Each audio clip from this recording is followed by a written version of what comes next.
आज की इस लेक्चर में हम प्लांट सेल वॉल के ऊपर डिटेल में बात करेंगे कि प्लांट का सेल वॉल किस तरह होता है। फर्स्ट ऑफ ऑल ये इंट्रोडक्शन है, स्ट्रक्चर आगे हम देखेंगे। तो इस वीडियो को आखिर तक ज़रूर देखिएगा क्योंकि इसमें बहुत सारे ऐसे इन्फॉर्मेशन है जो किसी भी टेस्ट और एग्ज़ाम के लिए आपको मदद दे सकते हैं। फर्स्ट ऑफ ऑल प्लांट का जो सेल वॉल है वो एक कंस्पिकुअस स्ट्रक्चर है, इंडिपेंडेंट स्ट्रक्चर है जो कि सेल के में पाया जाता है। सेल को बाहर से कवर करता है क्योंकि ये सबसे आउटर मोस्ट स्ट्रक्चर होता है और इसके अलावा ये रेजिड स्ट्रक्चर होता है। जो प्लांट सेल वॉल है वो रेजिड होता है, थिक होता है और प्लांट सेल को एक डेफिनेट शेप देता है। ठीक है। और थर्ड इम्पॉर्टेंट चीज़ क्या है कि well most cells have an outer membrane none is comparable in length and strength to the plant cell wall. The cell wall is the reasons for the difference between animal and plant cells. ठीक है। तो ये important point है कि plant cell wall जो है यानी जो सेल वॉल पाया जाता है प्लांट में, ये सबसे बड़ा डिफरेंस एनिमल और प्लांट में यही है कि एनिमल सेल्स में सेल वॉल नहीं होता, सबसे आउटर बाउंड्री मेम्ब्रेन होती है। और इन केस ऑफ प्लांट अगर हम बात करें तो प्लांट में सबसे ऊपर सेल वॉल होता है और इसके बाद सेल मेम्ब्रेन होता है। नेक्स्ट हमारे पास ये है कि जो प्लांट सेल वॉल है वो कितने कंपोनेंट्स पर मुश्तमिल है, इसके कितने हिस्से हैं या इसके कितने टाइप्स हैं। तो सबसे पहली बात तो ये है कि सेल वॉल के जो टाइप्स हैं वो तो हमारे पास डायरेक्टली हम टाइप्स के ऊपर बात नहीं कर सकते, हम इसकी कंपोजिशन की बात करेंगे क्योंकि सेल वॉल के टाइप्स जो हैं वो नहीं होते। बेसिकली हम कहते हैं कि प्राइमरी सेल वॉल है, सेकेंडरी सेल वॉल है, टर्शियरी सेल वॉल है, लेकिन ये बेसिकली लेयर्स होते हैं। तो यहाँ पे कुछ लेयर्स हैं जिसको सबसे पहले हम कहते हैं मेडल लमेला, इसके बाद है primary cell wall, secondary cell wall और थर्ड जो फोर्थ है हमारे पास वो है टर्शियरी सेल वॉल। तो सबसे पहले हम जो है मेडल लमेला को देखते हैं, लेकिन इससे पहले एक जनरली सेल वॉल को देख लेते हैं कि जनरली सेल वॉल का नेचर किस तरह होता है। यहाँ पे सबसे नीचे जो आप देख रहे हैं ये प्लाज्मा मेम्ब्रेन है, इसके ऊपर ये जो आप देख रहे हैं ये प्राइमरी सेल वॉल है और इसके बाद सबसे ऊपर इसके ऊपर मेडल लमेला पड़ी हुई है। तो ये मेडल लमेला जो है ये दो सेल्स को आपस में कनेक्ट करती है, मतलब एक साइड से भी एक सेल होता है और दूसरी साइड से दूसरा सेल होता है। तो दोनों सेल्स को आपस में कनेक्ट करने वाली लेयर को हम मेडल लमेला कहते हैं। इसमें बहुत सारे जो केमिकल्स होते हैं जिसकी वजह से ये थिक होती है और इसकी जो सेल्स हैं आपस में उन्होंने कनेक्ट किए हुए हैं आपस में। और ये प्राइमरी सेल वॉल ये वो सेल वॉल होता है जो मेडल लमेले के बाद बनता है और ये हर एक सेल में पाया जाता है, जितने भी सेल्स होते हैं इनमें ये पाया जाता है। इसके एक जो कैरेक्टरिस्टिक्स हैं इनके ऊपर डिटेल में आगे बात करते हैं। तो ये स्ट्रक्चर आप लोगों ने देख लिया, अभी आगे जाते हैं। हमारे पास यहाँ पे सबसे पहले है मेडल लमेला। मेडल लमेला क्या है? It is present between two adjacent sales. जो दो एडजेसेंट सेल्स होते हैं इनके दरमियान मेडल लमेला पाया जाता है। It is situated outside primary cell wall and is made up of calcium and magnesium pectate. यहाँ पे इम्पॉर्टेंट बात है और ये बात आपने याद रखनी है कि मेडल लमेला में कैल्शियम पेक्टेट और मैग्नीशियम पेक्टेट जो है वो पाए जाते हैं। और ये क्या होते हैं? ये दो सेल वॉल यानी दो डिफरेंट सेल्स के दरमियान ये क्लियर होती है। It acts as a cement which holds the adjacent cells together. इसका मेन फंक्शन क्या होता है कि जो दो सेल्स होते हैं इन दो सेल्स को आपस में कनेक्ट करने वाली लेयर यही मेडल लमेला होती है। मैं इसको जूम इन कर लेता हूँ, इसको थोड़ा सा आप देख लें। ये यहाँ पे जो ये सेल है ये भी सेल्स हैं आपस में। सो इन सेल्स को आपस में यहाँ पे कनेक्ट करने वाली एक ब्लैक लेयर आप देख रहे हैं, ये ब्लैक लेयर जो बेसिकली है ये मेडल लमेला है। ठीक है। अब हमारे पास नेक्स्ट है प्राइमरी सेल वॉल। तो मेडल लमेला के बाद आता है primary cell wall. Primary cell wall is formed after the middle lamella, a thin flexible and extensible layer. ठीक है, ये करेक्टरिस्टिक्स है and exam point of view से भी इम्पॉर्टेंट है। सो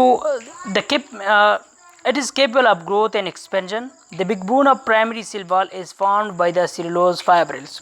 The matrix is composed of hemicellulose, pectin, compounds, lipids, structural proteins. ये basically इसकी जो है वो फंडामेंटल वो कंपोनेंट्स है जो कि इसके अंदर पाए जाते हैं। नेक्स्ट हमारे पास है structure of primary cell wall. तो प्राइमरी सेल वॉल में जिस तरह मैंने आपको अभी बता दिया कि प्राइमरी सेल वॉल में hemicellulose, pectin, cellulose, microfibrils and soluble proteins पाए जाते हैं।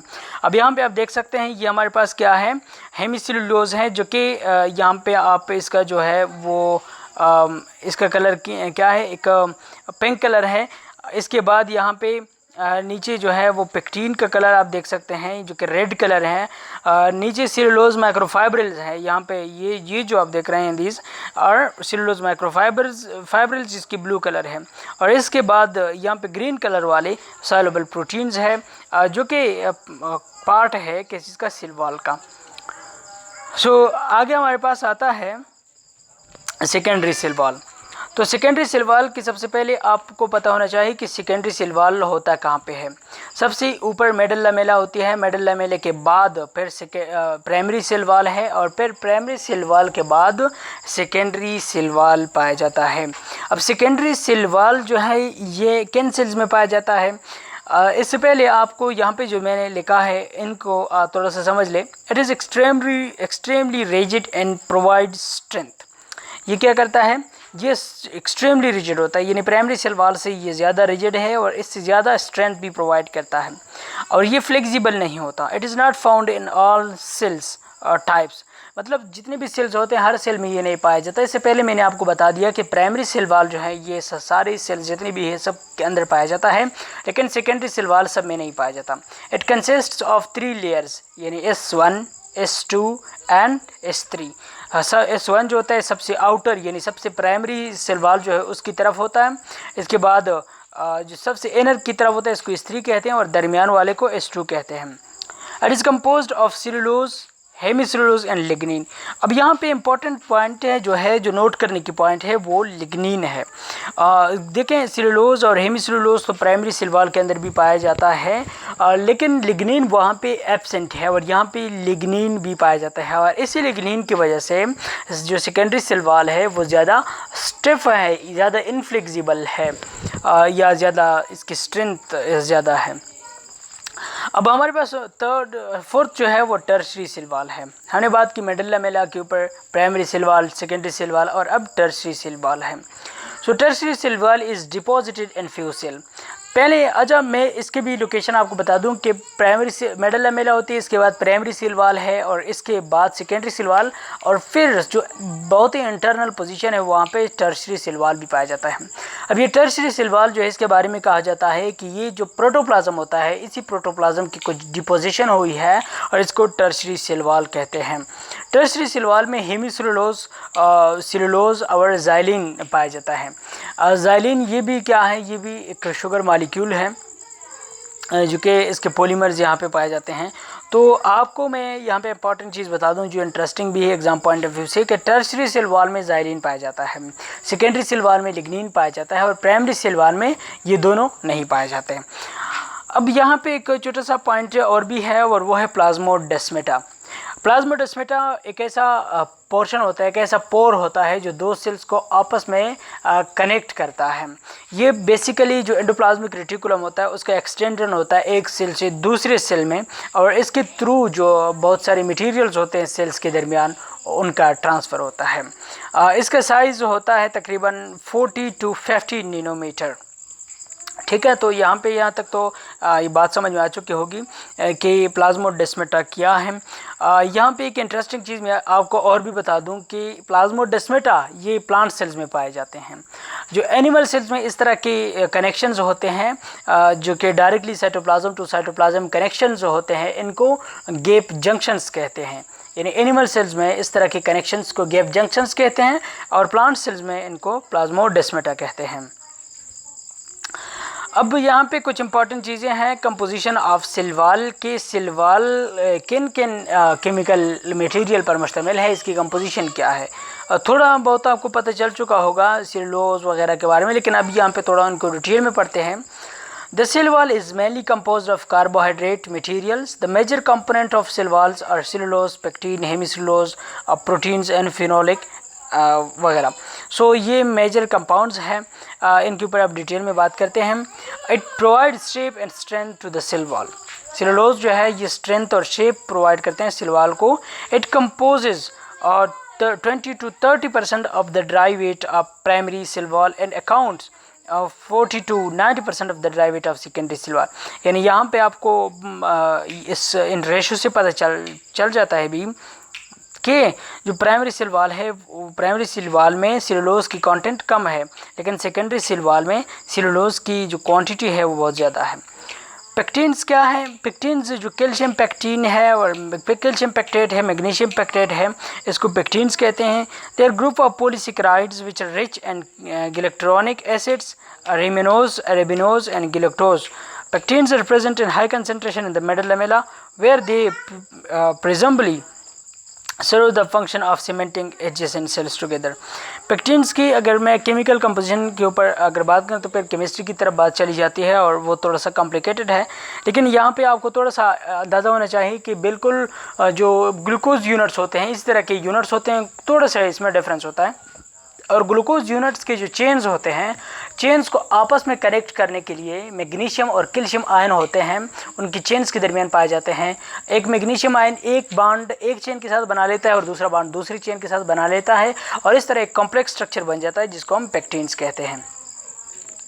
इसके बाद हेमीसेलुलोज आता है थर्ड पे. तो these are matrix polysaccharide built up of variety of different sugars. They differ in different species and in different cell types. और इसके बाद ज़ाइलिन आता है. इट टाइपिकली मेक्स अप रफली 5% of primary cell wall and 20% of secondary cell wall and dicots. This hemicellulosic polysaccharide is linked with xylulose and arabinose. यहाँ पे एक important चीज़ है कि ये ज़ाइलिन जो है बेसिकली हेमीसेलुलोज की एक टाइप है. आफ्टर दैट हमारे पास प्रोटीन्स है. तो प्रोटीन्स की क्वांटिटी जो है वो सेल वॉल के ऊपर डिपेंड करता है. ये भी यहाँ पर ये भी different varieties of proteins are present in cell wall, most of which are linked with carbohydrate forming glycoprotein. The cell wall glycoproteins extensine contains an unusual amino acid hydroxyproline, which is generally absent from the protoplast. Extensine are present in primary cell walls of dicots, making up to 1 to 10% of the wall. अच्छा, यहाँ पे मैं जो इस चीज़ को simplify करने की कोशिश करता हूँ कि बेसिकली प्रोटीन्स क्या करते हैं. तो प्रोटीन्स आपको पता है कि जो सिग्नलिंग होती है बेसिकली वो प्रोटीन्स के थ्रू ही होती है. तो प्रोटीन्स वहाँ पे प्रेजेंट होते हैं सेल वॉल के अंदर और ये इसका इम्पॉर्टेंट फंक्शन सिग्नलिंग में होता है, जो सेल सिग्नलिंग होती है. यहाँ पे डिफरेंसेस है between primary and secondary cell wall. अगर हम यहाँ पे प्राइमरी सेल वॉल को एक साइड पे देखें, यहाँ पे हमारे पास प्राइमरी सेल वॉल है, ये सेकेंडरी सेल वॉल है, ये करेक्टर है. अकरेंस की बात करें तो प्राइमरी सेल वॉल सारे सेल्स में पाया जाता है और सेकेंडरी सेल वॉल जो होते हैं वो मैच्योर सेल्स में पाया जाता है और वो सेल्स जो डिवाइड नहीं होते तो उन सेल्स में ये सेकेंडरी सेल वॉल पाया जाता है. पोजीशन की अगर बात करें तो इनर टू मिडल लमेला होता है और ये inner to primary cell wall होता है. नेचर इसका इलास्टिक होता है एंड टेनर होता है और ये जो है रिजिड है, जिस तरह पहले मैं बता चुका हूँ, इनइलास्टिक है और टेकर होता है. अच्छा, नेचर ऑफ ग्रोथ इंटरसेप्शनल ग्रोथ है और ये एक्रेशनल ग्रोथ है. अच्छा, ये जो है ये बहुत इंपॉर्टेंट पॉइंट है. इंटरसेप्शनल ग्रोथ और एक्रेशनल ग्रोथ, इसमें डिफरेंस ये है कि इंटरसेप्शनल ग्रोथ बेसिकली ये जब इसकी ग्रोथ होती है तो इसमें डिपोजिशन कुछ इस तरह से होता है कि मॉलिक्यूल्स के अंदर जगह बनती है और इसकी डिपोजिशन नए मॉलिक्यूल्स की होती है प्राइमरी सेल वॉल में. और एक्रेशनल ये होता है कि एक सेल वॉल बना हुआ है, इसके ऊपर दूसरा लेयर बन जाता है, तो इसको एक्रेशनल ग्रोथ कहते हैं. पेट्स प्राइमरी सेल वॉल में एब्सेंट होते हैं और सेकेंडरी सेल वॉल में प्रेजेंट होते हैं. एडिशनल मटेरियल इसमें नहीं है, इसमें लिग्निन, सोबेरिन वगैरह क्यूटीन पाए जाते हैं. अकाउंट्स ऑफ सेलुलोज, जिस तरह के पहले हमने देखा इससे पहले स्लाइड्स में कि इसमें सेलुलोज कम है और इसमें सेकेंडरी सेल वॉल में सेलुलोज की क्वांटिटी बहुत ज़्यादा है. ठीक है, तो यहाँ पे नीचे हमारे पास अरेंजमेंट ऑफ फाइब्रिल्स की अगर बात करें, प्राइमरी सेल वॉल में वीवी और लूजली इसके अरेंजमेंट है फाइब्रिल्स की और सेकेंडरी सेल वॉल में closely straight and parallel arrangement है. और हाइड्रेशन मोर देन 60% इसकी हाइड्रेशन हो सकती है, और इसकी हाइड्रेशन जो है वो लेस है, यानी अबाउट 30% इसकी हाइड्रेशन हो सकती है। सो फंक्शंस की अगर हम बात करें कि सेल वॉल का फंक्शन क्या है, मॉर्फोलॉजी यानी प्रॉपर शेप देता है, प्रोटोप्लाज्म को बाहर से प्रोटेक्ट करता है, जिसमें बाहर के एनवायरनमेंट से यानी होमियोस्टेसिस मेंटेन रखता है, और जो पैथोजेंस है उनसे भी सेल्स को प्रोटेक्शन देता है, प्रोटोप्लाज्म को, like viruses, bacteria and fungi. इसके अलावा प्लांट को जो ग्रेविटेशनल फोर्सेस होते हैं इसके ख़िलाफ़ भी मतलब ये मदद सेल वॉल होता है वो मदद देता है, और मटेरियल की ट्रांसपोर्टेशन में भी बहुत ही हेल्प करता है, और सेल को टर्गर प्रेशर से भी बचाता है। सो ये आज की ये वीडियो था, इसमें हमने सेल वॉल के ऊपर डिटेल में बात की। अगर कोई क्वेश्चन हो so you can ask in the comment box, और नेक्स्ट वीडियो में हम इंशाल्लाह राइबोसोम्स के ऊपर बात करेंगे, जो कि सेल बायोलॉजी का एक इम्पॉर्टेंट टॉपिक है। Thank you for watching.